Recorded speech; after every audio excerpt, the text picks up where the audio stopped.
Assalamualaikum warahmatullahi wabarakatuh. Apa kabar mahasiswaku sekalian? Alhamdulillah pada kesempatan kali ini saya akan menjelaskan materi dalam mata kuliah metodologi penelitian kuantitatif. Sebelum kita masuk ke dalam materi yang lebih dalam pertemuan kita kali ini kita akan bicara tentang berpikir kritis analitis. Kenapa berpikir kritis itu menjadi perlu? Karena itu akan menjadi dasar awal kita akan menemukan satu topik penelitian. Atau tadi seperti dalam video yang sebelumnya sudah saya sampaikan, untuk mengembangkan rasa ingin tahu manusia, kita perlu mengembangkan berpikir kritis dan analitis. Baik, apa yang dimaksud dengan berpikir kritis? Ya. Kita lihat dalam slide berikut. Ya.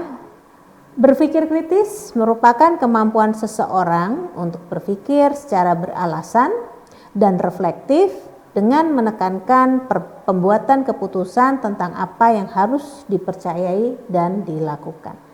Artinya, berpikir kritis ini kita kalau katakanlah Anda menemukan satu fenomena di depan Anda tidak langsung percaya, ya, tapi Anda akan berpikir untuk mencari kenapa sih kok bisa begini, gitu ya, kenapa sih kok bisa begitu, misalnya seperti itu. Untuk apa? Untuk kita bisa memutuskan apakah kita akan percaya atau tidak. Sebagai contoh, misalnya ada satu berita, misalnya karena sekarang kita lagi pandemi, dikatakan bahwa ada hasil penelitian terbaru mengatakan COVID-19 bisa disebarkan lewat jabatan tangan. Nah, kalau kita tidak berpikir kritis, kita akan langsung percaya. Oh gitu ya sekarang gitu. Tapi kalau kita berpikir kritis, kita akan bertanya dulu, apa benar, apa sih alasannya gitu ya, apakah argumentasinya, seperti itu. Kemudian setelah kamu baca, kamu mendapatkan banyak referensi lagi, barulah kamu kemudian memutuskan kamu mau percaya atau tidak dari berita terbaru itu. Ya, berpikir kritis itu tidak langsung menerima hal baru yang datang padanya, ya. Jadi kalau kalian karena kalian anak komunikasi, tentu saja setiap informasi yang datang pada kalian seharusnya tidak langsung dipercaya. Tapi dia harus mempelajari dulu, ya, apa, kenapa dan seterusnya, sehingga kita harus tidak mudah untuk mempercayai satu informasi. Contoh berpikir kritis. Ada banyak hal yang bisa kita lakukan dalam berpikir kritis. Yang pertama adalah membandingkan dan membedakan. Jadi misalnya ada dua fenomena atau ada satu berita sebenarnya isunya sama, tapi ketika kalian baca dari dua media yang berbeda, kok berbeda gitu ya. Kemudian kamu coba membandingkan dan membedakan masing-masing pemberitaan di dua media yang berbeda.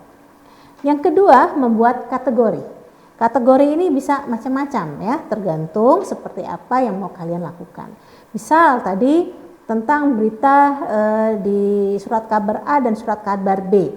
Ternyata terkait dengan satu isu di surat kabar, di media online dan di media penyiaran, ternyata kok nggak sama gitu ya. Nah kemudian kamu buatlah kategori pemberitaan yang di media online seperti apa, pemberitaan yang ada di media penyiaran televisi seperti apa dan seterusnya.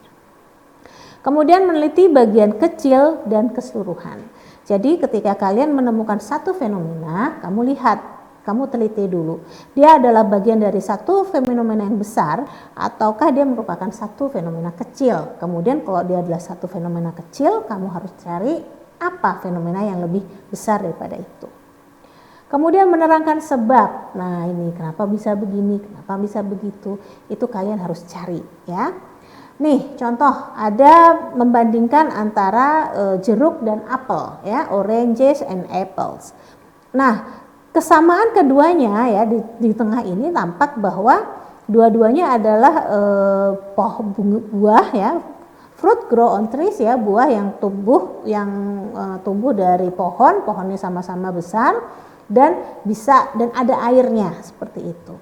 Tapi ternyata setelah kita ini kesamaan, setelah kita bandingkan ternyata ada perbedaan. Perbedaannya di mana? Misalnya jeruk dia bisa tumbuh di daerah tropis, tapi kalau apel dia banyak tumbuh di daerah subtropis. Kemudian kalau jeruk kalau dikupas itu kulitnya tebal ya, kalau apel dikupas kulitnya tipis. Kemudian jeruk asalnya dari Eropa ya, came to Europe from India. Jadi asalnya dari Eropa, asalnya dari India berkembang di Eropa. Sedangkan kalau apel itu berasal dari Turki seperti itu. Nah, berpikir kritis berikutnya membuat sekuen atau urutan ya. Jadi misalnya kayak proses dan seterusnya itu bisa di langkah 1, langkah 2, langkah 3. Nah, itu juga berpikir kritis. Dan yang terakhir adalah dan berikutnya menentukan sumber yang dipercaya, apakah sumber yang kalian dapatkan itu bisa dipercaya atau tidak, dan yang terakhir baru membuat ramalan atau perkiraan. Nah, karakteristik berpikir kritis ya, yang pertama adalah mencapai penilaian kritis dengan alasan logis. Artinya ketika kita atau kalian memutuskan untuk percaya, itu kalian bisa menerima alasan logisnya apa ya. Yang kedua, memakai standar penilaian dari hasil berpikir kritis dan membuat keputusan. Jadi ada standar penilaiannya. Nah, kalau kalian misalnya sudah belajar tentang ulumul Quran ya, ulumul hadis kan, kalian belajar tentang karakter hadis misalnya. Mana sih ada hadis yang boleh dipercaya atau ada hadis yang kuat, ada hadis yang lemah dan seterusnya, itu kan ada karakternya masing-masing. Sehingga standar penilaian itu ada. Kemudian menerapkan berbagai strategi dan memberikan alasan penentuan strategi tersebut. Jadi tadi apakah kalian mau membandingkan ataukah kalian mau mencari sequence ya, proses dan seterusnya, itu masing-masing ada pertimbangannya. Yang selanjutnya, karakter berikutnya adalah mencari dan menghimpun informasi yang dapat dipercaya untuk dipakai sebagai bukti penilaian. Jadi memang kita tidak bisa taken for granted ya, atau begitu mendengar langsung kalian percaya. Tapi kalian harus mengumpulkan bukti-bukti ya, argumentasi yang memperkuat kesimpulan kalian nanti. Bagaimana caranya mengembangkan berpikir kritis ya? Yang pertama adalah mengasah kemampuan bertanya. Nah, ini biasanya kelemahan mahasiswa kita itu susah, suruh bertanya ya. Habis jelaskan ada pertanyaan, diam semua gitu ya, karena bingung ya mau nanya apa. Nah, padahal mengasah kemampuan bertanya itu adalah salah satu aspek dari cara mengembangkan berpikir kritis. Gimana sih caranya untuk ngasah pertanyaan ya? Tanyakan semua asumsi Anda. Apapun yang kamu pikir, kamu punya kesimpulan sementara, misalnya tanyakanlah. Benar nggak kalau saya berpikir begini? Betul nggak kalau saya berpikir seperti itu? Misalnya begitu. Kemudian jangan percaya informasi begitu saja ya, info yang sudah kamu terima sebelum kamu tahu kebenarannya. Artinya untuk mencari kebenaran kalian harus bertanya. Kemudian pertanyakan segala yang ada di sekitar Anda. Nah, ini mesti kalau zaman kecil ya, mungkin kalian masih ingat atau kalian masih punya adik kecil, apa-apa kan ditanyain. Ini kenapa, itu kenapa gitu ya. Ini kok bisa begini, itu kok bisa begitu. Nah, itu sebenarnya adalah bawaan awal ya, kita punya kemampuan untuk berpikir kritis. Seperti itu. Kemudian mengembangkan berpikir kritis yang berikutnya adalah menyesuaikan perspektif. Ya, perspektif itu adalah sudut pandang. Bisa jadi orang punya sudut pandang yang berbeda, yang tentu saja tidak sama dengan sudut pandang kita. Nah, untuk itu makanya Anda harus bisa memahami praanggapan Anda ya. Setiap orang cenderung punya pemikiran subjektif. Artinya sebelum kalian berpikir ya untuk menyimpulkan sesuatu, kalian coba untuk melihat atau memahami perspektif orang lain. Kenapa ya di bapak itu bisa bicara seperti itu? Nah, kalian coba cari kenapa beliau punya pandangan yang subjektif berbeda. Ya, kemudian berpikir beberapa langkah yang maju. Jangan lupa banyak baca buku, letakkan diri pada posisi orang lain, dan sisihkan waktu setiap hari untuk meningkatkan fungsi otak ya. Jadi olahraga itu perlu ya, makan bergizi perlu ya, karena kenapa kita harus ketemu dengan masalah setiap hari. Ya, pengembangan yang berikutnya adalah menerapkan semua tips yang diberikan ya. Jadi pahami semua apa yang sudah kamu punya, kemudian banyak koneksi dan jangan takut gagal ya.